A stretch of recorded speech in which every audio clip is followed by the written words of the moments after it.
Vous écoutez Sounds Like Portraits, conversation avec des humains créatifs. Bienvenue, c'est Philippe Ingard.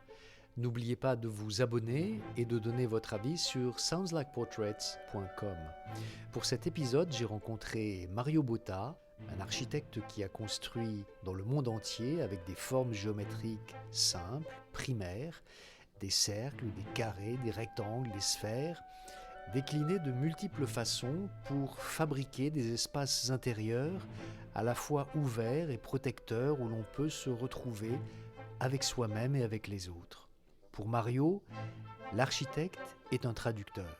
À chaque fois, il doit trouver une formule qui harmonise les contradictions qui surgissent entre les projets de ses clients, l'identité des lieux sur lesquels il construit et l'air du temps. Nous nous sommes rencontrés lors d'un de ses passages éclairs à New York et je lui ai d'abord demandé son avis sur ce que le paysage new-yorkais était en train de devenir. Il est temps de l'écouter. Mais pour commencer, il m'a parlé de ce que toute sa vie, il a toujours cherché. Toute ma vie, j'ai toujours cherché à m'engager pour donner à l'homme un espace de vie qui donne un peu plus de joie, un peu plus de sérénité vis-à-vis des conditions de vie qu'il y a aujourd'hui, très coincées. C'est la tâche qu'ont les architectes d'organiser l'espace de vie de l'homme. Justement, nous sommes ici à New York, où tu es de passage.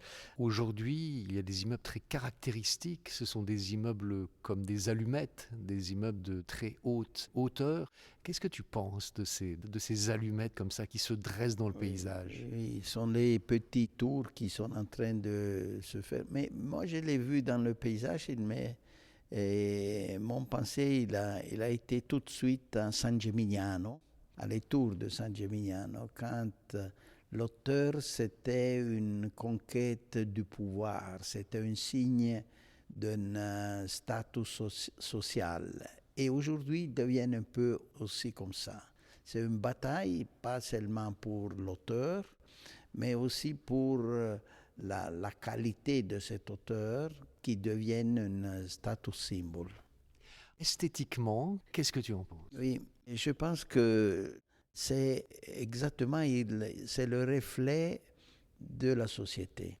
C'est-à-dire, au-delà du bel ou du laid que nous, on peut apprécier et qu'il y a dans toute la partie du monde, New York, c'est encore aujourd'hui le signe d'une manière de vivre, d'une connotation économique, d'une manière de comprendre la collectivité qui est celle de l'Amérique d'aujourd'hui.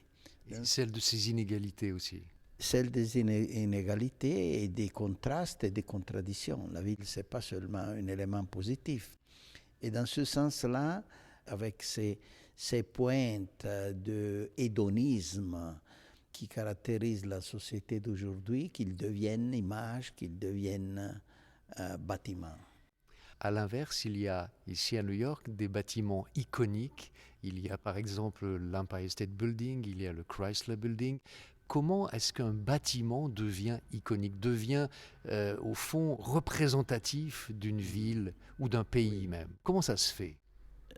Ils deviennent à travers la culture. Un bâtiment qui répond simplement à des données fonctionnelles, il ne peut pas avoir cette charge, cette potentiel. Mais les bâtiments que tu viens de citer, c'était aussi une conquête de beauté, une conquête de richesse, une conquête de joie de vivre qui a connoté la fin du 19e siècle et le début du 20e siècle. Donc c'était vraiment le top de l'expression artistique, de la capacité de donner une forme iconographique à la manière de vivre. Donc la ville, il est un instrument très lent dans la transformation qui font émerger ces éléments-là comme des icônes, comme des éléments représentatifs d'une histoire particulière qui est celle d'une transformation collective. La ville, encore aujourd'hui, c'est la forme de vie collective la plus évolue, la plus belle, la plus flexible, la plus intelligente que l'homme il connaît. Donc nous, on ne connaît pas une autre manière de vivre collectif, une manière physique. C'est le rêve de tout architecte, ça, de Oui. créer un bâtiment qui soit iconique. Est-ce que parmi les centaines, peut-être les milliers de constructions que tu as réalisées tout autour du monde, alors les centaines, est-ce qu'il y a un ouvrage que tu as réalisé qui est particulièrement iconique? Je te dirai la prochaine, puisque j'ai envie de... Pour l'architecte, il n'est jamais satisfait et il attend toujours le prochain projet pour répondre à cette ambition cachée, qui est une ambition légitime, de laisser un signe de sa propre manière de vivre et de la collectivité avec laquelle on a cultivé cette manière de vivre. La force que tu disais de cette beauté de certains bâtiments iconographiques, c'est la force d'une collectivité. Et la collectivité qui s'est exprimée à travers un architecte, un artiste, des décorateurs, mais au-delà de ça, tout ça est représenté une conquête collective. Donc l'architecte que tu es est une forme de traducteur. Oui. L'architecte, il est appelé à interpréter le mieux du point de vue technique, du point de vue social, du point de vue formel, le mieux que la société l'a élaboré sous forme d'organisation de l'espace. L'architecte, il est toujours un témoin de son propre temps. L'architecte, c'est une forme de miroir d'une collectivité. Il est appelé à interpréter le mieux, mais aussi le pire, les contradictions. Les bâtiments, il exprime la manière d'une convivence civile, mais pas toujours uniquement dans les éléments positifs. Il y a, même dans les gratte-ciel qu'on voit, il y a des éléments négatifs. Lesquels, par exemple, qui privilègent certaines beautés uniquement à des éléments que, une fois, c'était les clochers, puisque le clocher, c'était un élément collectif. C'était l'élément qui appelait les gens collectifs. Aujourd'hui, on a privatisé certains éléments qui peuvent être vus par la pluralité, la multitude, la totalité des gens, uniquement du point de vue de l'image, sans une participation directe. Tu parles de l'architecte comme étant un traducteur. Quand on fait une traduction, on peut faire des erreurs. Est-ce que tu as fait des erreurs? Est-ce qu'il y a des bâtiments que tu considères comme des erreurs? Des erreurs totales, non, mais des contradictions. C'est-à-dire des bâtiments qui ont des contradictions en eux-mêmes trop importantes pour être harmonieux. Je dirais ont des contradictions puisque quelquefois il y a un bâtiment, ce n'est pas simplement, je dis avant, l'œuvre d'un architecte. Par exemple, un maître d'ouvrage, il est fondamental. Je ne connais pas une bonne architecture avec un mauvais client.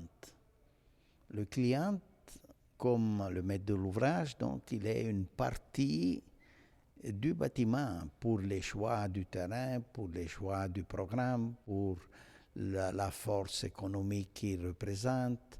L'architecte, il est le dernier élément, la dernière roue d'un processus très long qui commence avec les choix politiques, les choix d'installation d'une activité plutôt qu'une autre, et à la fin, il donne l'image. Mais c'est uniquement l'élément final d'un processus très long. Et justement, quand on commence un processus, comment te viennent tes idées? Quel est le processus créatif quand tu te mets à concevoir un projet? Pour moi, il y a deux actes de base. Un, c'est de comprendre qu'est-ce qu'on doit faire. S'il est une maison, alors il faut se demander qu'est-ce que c'est une maison aujourd'hui et comment on habite. Aujourd'hui, la maison, il est devenu un abri accessible à plusieurs gens, mais qui nous donne au fond l'idée de l'abri primitif. Nous, encore aujourd'hui, quand on est fatigué, on dit « je suis fatigué, je vais à la maison ». La maison, il est resté dans l'arrière-pensée de l'homme, le refuge ultime. Chacun de nous, il a besoin d'un abri, d'un ventre maternel dans lequel retrouver soi-même, retrouver sa propre identité et retrouver la manière de vivre avec l'autre. Alors, dans ce sens-là, tu vois qu'il faut se poser des problèmes. Ou je fais le musée, qui est un des grands succès du XXe siècle. Pourquoi on a besoin d'un musée, donc d'un espace préposé à une vision des valeurs? Les gens ils vont au musée comme ils allaient à l'église hier, pour chercher des valeurs, pour chercher l'artiste ou l'élément archaïque qui lui parle, il lui donne des valeurs. Tu compares le musée à l'église, tu as conçu plus de 25 ouvrages dans le monde entier qui sont dédiés à la religion ou à la spiritualité. Est-ce qu'il y a justement des règles particulières pour construire un espace de valeur ou on pourrait dire un espace sacré? Je dirais qu'il n'y a pas des règles exactes, mais il y a des fils rouges qui relient les différentes expériences. La première, c'est qu'un endroit doit récupérer à travers le bâti une identité du lieu. Je ne suis pas capable de faire n'importe quel bâtiment si on n'a pas un dialogue entre ce lieu-là, qui est un unicum sur la croûte de la terre. Un site qui reçoit une architecture, c'est tellement unique qu'on ne peut pas le répéter. Tu ne peux pas le déplacer de 10 mètres. Il y a des autres manières de recevoir la lumière, il y a des autres perspectives. Donc il faut aussi penser que nos architectures, n'importe quelle, il est toujours un unicum. Donc il y a une identité que nous, on est appelé à interpréter. Qu'est-ce que c'est ce lieu-là? Chaque endroit, il porte en soi-même la géographie, le site physique, mais aussi la mémoire. Il a une culture, une histoire, une identité que nous, on est appelé à consolider. Ce site-là, il sera différent après l'intervention de l'architecte. Et donc, on amène une grande responsabilité. Et en même temps, il y a le style de l'architecte. Il y a quelque chose qu'on pourrait retrouver d'un ouvrage à un autre. Moi, je dirais que plus que style, je parlerai du langage. Et le langage, attention, le langage, il n'est pas universel. Le langage, il est bien précis dans une culture, dans une histoire, dans une mémoire. Et alors, c'est comme le signe de Picasso que tu reconnais partout. Quand il fait les Demoiselles d'Avignon, et quand il fait Guernica. Donc quand il fait l'éloge de la beauté des femmes et quand il crie contre l'homme qu'il tue l'autre homme. Et le langage, c'est toujours le même. C'est Picasso, mais c'est aussi l'histoire de Picasso, c'est le temps de Picasso. C'est les émotions, c'est la culture, c'est les perspectives, c'est l'aventure, c'est l'espoir qu'il y avait, la collectivité dans ce moment-là. Et donc, moi, je n'ai pas peur du langage. Je n'ai pas peur que, aussi, je trouve que s'il y a des éléments qui reviennent, c'est puisqu'il est plus facile de faire revenir. C'est le langage de Giotto, tu le reconnais partout. Et c'est Giotto, ce n'est pas un défaut, c'est sa manière pour aller en profondeur. C'est comme le travail qui est demandé à l'artiste, c'est comme celle du scientifique, de réduire l'espace de recherche pour aller en profondeur, pour donner encore plus force au cercle de Giotto.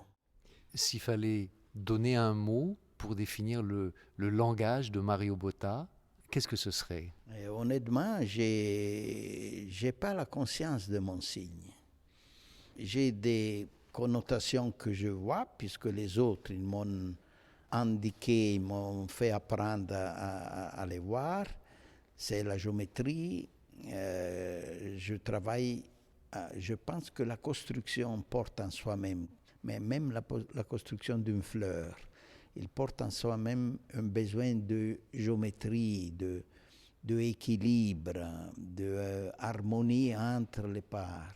Et donc de symétrie. Aussi de symétrie. C'est comme l'homme, il est symétrique. L'équilibre de la gravité, il reste très facilité avec la symétrie. Donc il y a des éléments géométriques que j'utilise, mais aussi puisqu'ils sont des éléments que du point de vue de la perception visuelle, ils sont intéressants. Les formes primaires que nous on voit ont la force qu'à travers un morceau, nous on est capable de lire, notre cerveau il est capable de lire le tous. Une sphère, tu vois un morceau et tu comprends le tous. C'est magnifique.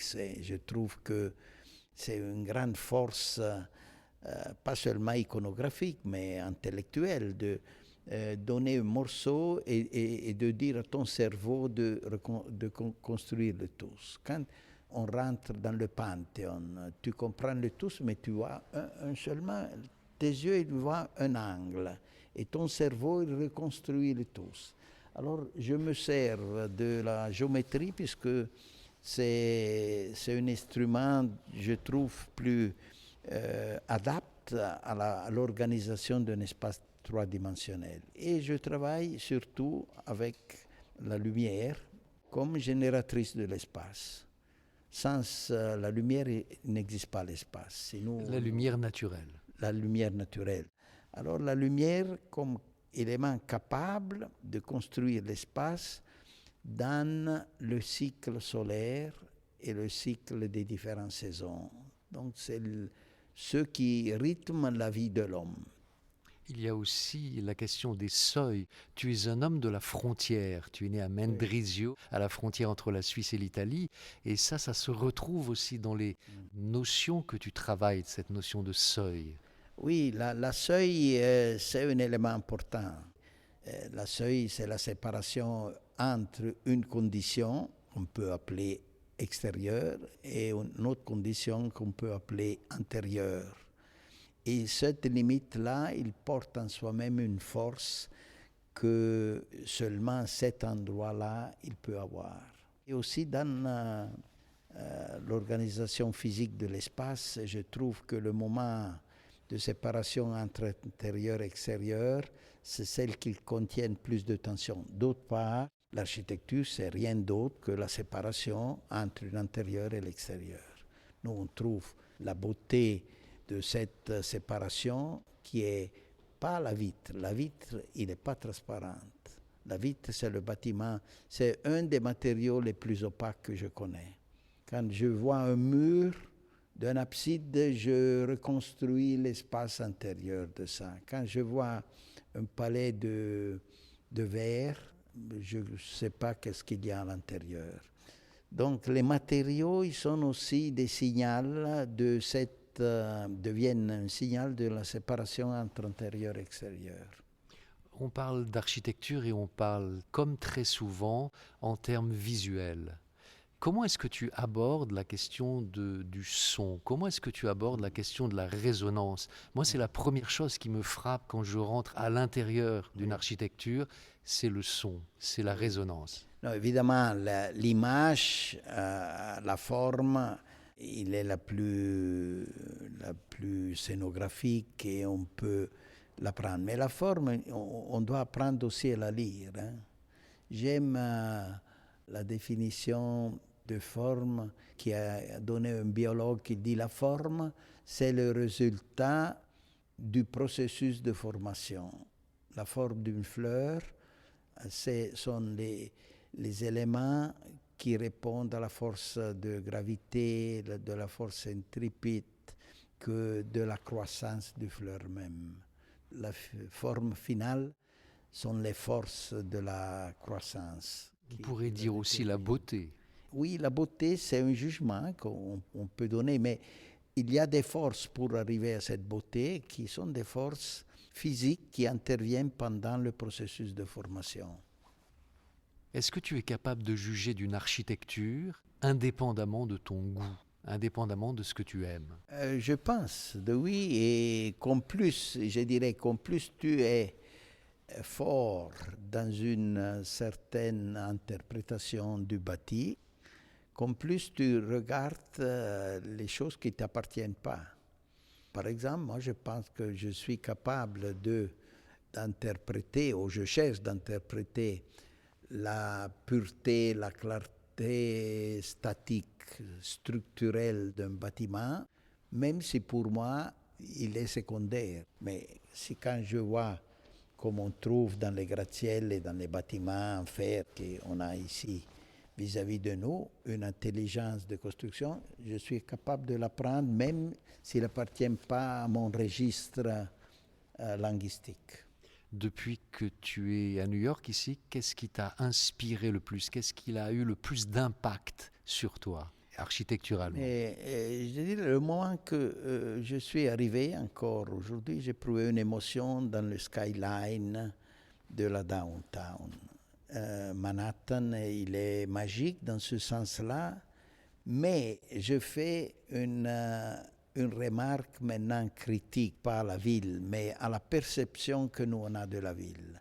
Donc, vu de loin, le skyline, c'est magique dans la lumière de l'après-midi ou quand le soleil il va à disparaître et il reste la présence et le profil géométrique dessiné par l'homme du layout de la downtown.